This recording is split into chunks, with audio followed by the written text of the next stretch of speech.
Monday Night Raw starts off with a six-man tag match between the Street Profits, Joe Hendry versus The Vision. This was a really solid match. This has been a continuing storyline with the Street Profits, of course, winning the tag team titles, and you ended up having Joe Hendry in the mix, constantly attacking Logan Paul, mentioning that he should be fired. So I've been loving this storyline so far. I really have been. I've been loving the involvement of the Street Profits. I've been liking the Joe Hendry bits with The Vision.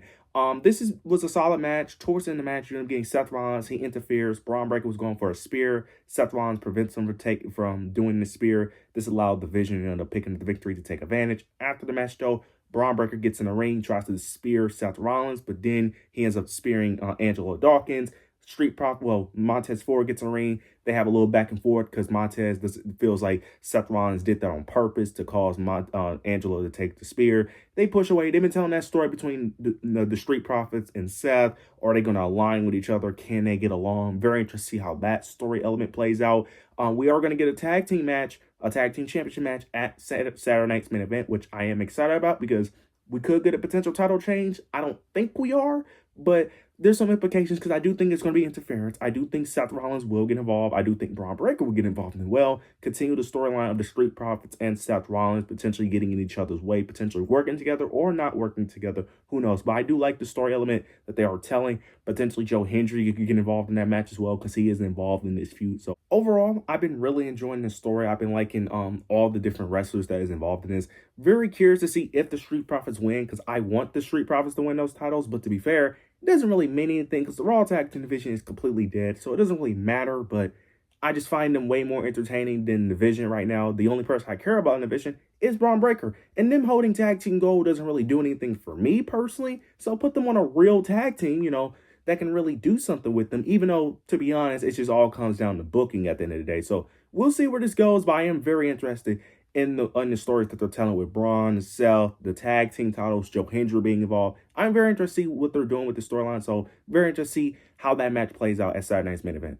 Afterwards, we end up getting a segment for the Intercontinental Championship. We end up getting Penta. He's out there cutting a promo against Ethan Page. They're going back and forth. Ethan Page alludes to wanting a title match for the IC title. Penta wants the match on Raw, wants it then and there. But Ethan Page ends up saying that, look, he's not prepared. He's not ready doing the heel thing. Ends up saying that he wants his match at Saturday night's main event. Rusev comes out. He basically confronts Ethan Page, which I expected. I knew Rusev would have a problem with this. Ends up saying that Ethan doesn't deserve a title shot, that he shouldn't get a title shot before him. Ethan Page tries to play peacemaker, tries to pretend like he doesn't know what he's doing, try to pretend that he's on Rusev's side. He ends up mentioning Javon Evans' name, ends up mentioning that he went to Adam Pearce, but Javon Evans stopped him from giving Rusev the opportunity.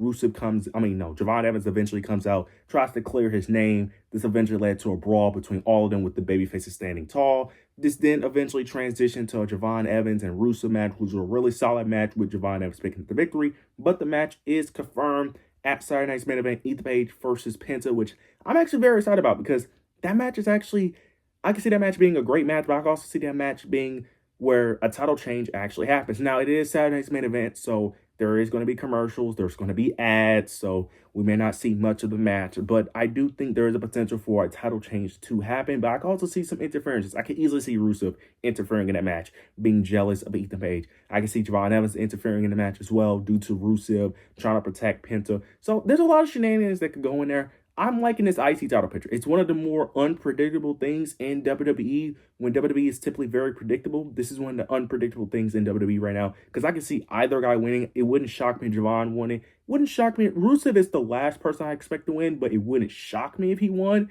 Wouldn't shock me if Ethan Page won. It really wouldn't. I actually want Ethan Page to kind of win that IC title, but I'm a big Ethan Page guy, so very interested how this story plays out. I've been loving what they've been doing with the IC title. This has been the most fun the mid-card scene has been since they done with Sammy, Ilya, and Carmelo Hayes with them doing the open challenge. This is the most entertaining the mid-card has been. So I am very interested to see how this eventually all unfolds. We end up getting a quick segment. We end up getting the Judgment Day, and we end up getting Brie Bella and Paige and having a short promo. Starts off with Roxanne Perez, ends up mentioning how she used to look up to Brie and Paige back when they was young and relevant. She ends up mentioning that she met Brie when she was a little girl, and Brie told her that she wants her to carry on the Bella legacy, realizing that that is such a low bar for her.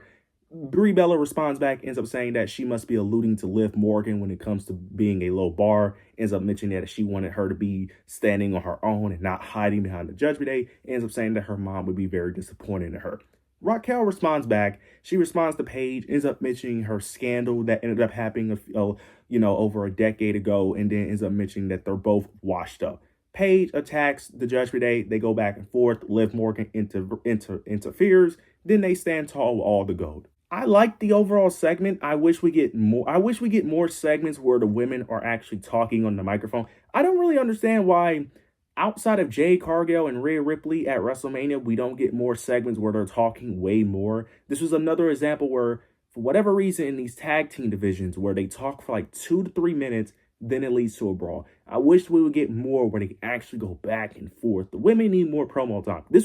I was enjoying the back and forth, actually, especially with Roxanne Perez. I was enjoying her promo work, and Raquel. I was enjoying it until they ended up brawling. But this overall segment is fine. My only issue is with Liv Morgan. Why is Liv Morgan not doing anything with the world title? I understand Stephanie is hurt. I get that. But WWE, you cannot just rely on Stephanie being there for you to run a predictable rematch. Like, you don't have a backup plan? Like, I feel like this isn't that hard to do. Couldn't you just run Bayley or Lyra to face Liv Morgan? Couldn't you just run Soruka and Liv Morgan? You could have run Io Sky, Liv. Like, you had options. Now, the women's roster is a bit thin because a lot of people think the Raw roster is very packed when it's really not. It's very thin. Outside of those women I just named, it gets very thin because majority of them are in a tag team. Outside of Soruka and Io Sky, everyone else is a tag team right now. So it's like, it is very thin right now, similar to how it is on SmackDown, which is a bigger problem because at this point, it's getting to a point where we have to have a discussion of getting rid of those women's tag team titles. As much as I would love for them to have a tag division, we don't have the bodies for it. It's ruining other divisions. It's ruining your mid-card. It's ruining your main event. In a perfect world, I would love to have all the titles be thriving and all the the title scenes to be perfect, but we just don't have the bodies to run a tag team division while also having a mid-card champion on multiple brands and 2 worlds. It's just not enough, and we have to have a conversation about getting rid of these tag team titles. But I did fear this when it came to Liv Morgan because I did say that her title reign isn't going to start until they actually do the implosion of the Judgment Day, which is looking like that is the case because without Stephanie Vaquer, they have nothing planned, which I don't understand. We know Stephanie isn't winning, so it's like, what was the plan after Stephanie Vaquer, which is my question. So, look, I do hope that the Judgment Day do win those titles because if the plan is to have the implosion of the Judgment Day, eventually them breaking up, you need to have them have some credibility. And the perfect way to have them have credibility is to put the gold on them, have them have the world tag team title reign, and then eventually they drop the titles, and then we can eventually tell the story whenever they're ready to tell that story. But overall, I like the segment, but the Liv Morgan involvement in it, I'm kind of mixed on it because, again, she's not doing anything for that world title. You have other wrestlers that you could easily feed her to in the meantime until Stephanie gets cleared, but we'll see how eventually this all unfolds. We end up getting a singles match between Io Sky versus Soruka, which I did not expect. I did not expect this match to happen. I don't know if they announced it last week, but I was very surprised we was getting this match. Really good match. Io Sky does win with countering the Soul Snatcher. Soul goes for the Soul Snatcher. She countered it with a pin, which I did like. I did like that someone countered the Soul Snatcher because the Soul Snatcher is a move that I always felt like it's easy to counter, that she always gets away with because the wrestler always leans into the move, which I understand why, but still. But I did like the counter that they did with Io Sky. After the match, we end up getting a segment between Soruka and Becky Lynch. They're still continuing that storyline with Becky Lynch constantly annoying Soruka, so eventually that is the route they're going for that women's IC title, which I do like.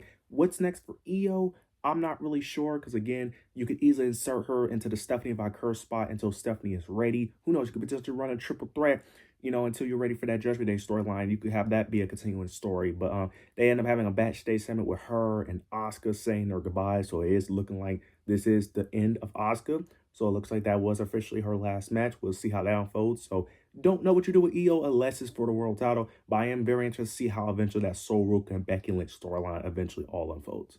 Moving on, we end up getting the Open Femi Open Challenge. He comes out for his Open Challenge. No one responds to the Open Challenge. Adam Pearce ends up saying that the Open Challenge is canceled. Open Femi is frustrated. He ends up going to Gorilla, goes backstage, finds Lost Garza, attacks them both, forces them to get in the ring. He ends up pulling them both. He ends up carrying one on his shoulder, forced them to get in the ring, starts the match, have a 2-on-1 handicap match that lasted about 45-ish seconds, and he picked up the victory.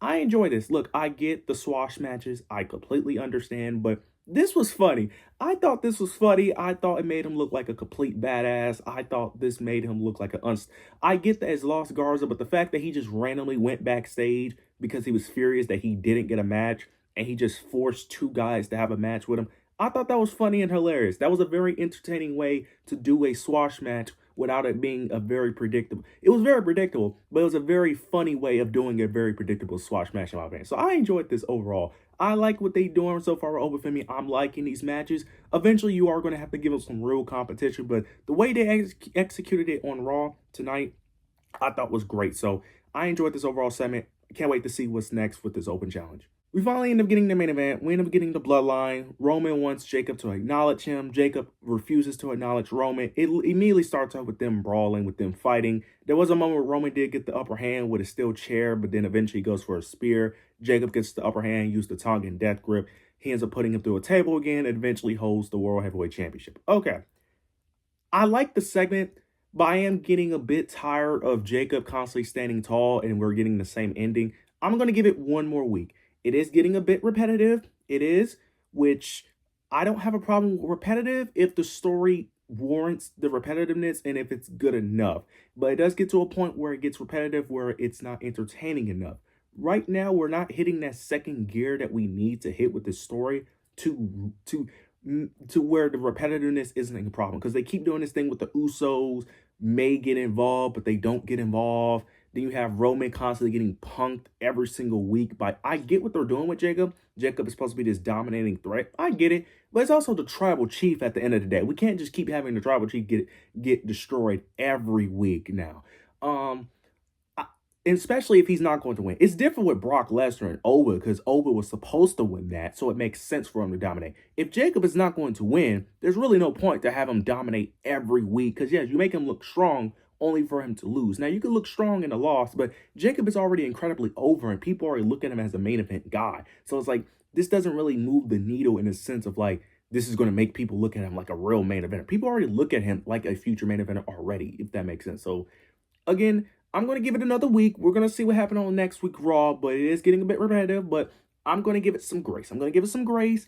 I'm going to give it 1 week. If it ends the same way next week, okay, we have a serious problem. Because again, you cannot have the same ending basically 3 weeks in a row, because they just did this on the PLE, they did this on Raw. You can't have this happen 3 weeks in a row where Jacob just stands tall, dominates Roman, and he just holds the championship. This time he licked the championship, which I thought was weird, but it does fit his character, so I didn't mind it as much. But we'll see eventually how this all unfolds. I'm still interested, but next week we need a different change. Okay, we need something other than a brawl next week. So we'll see how this unfolds. They're probably going to have Roman stand tall to make it different, but it's still the same. But we'll see eventually how this all unfolds.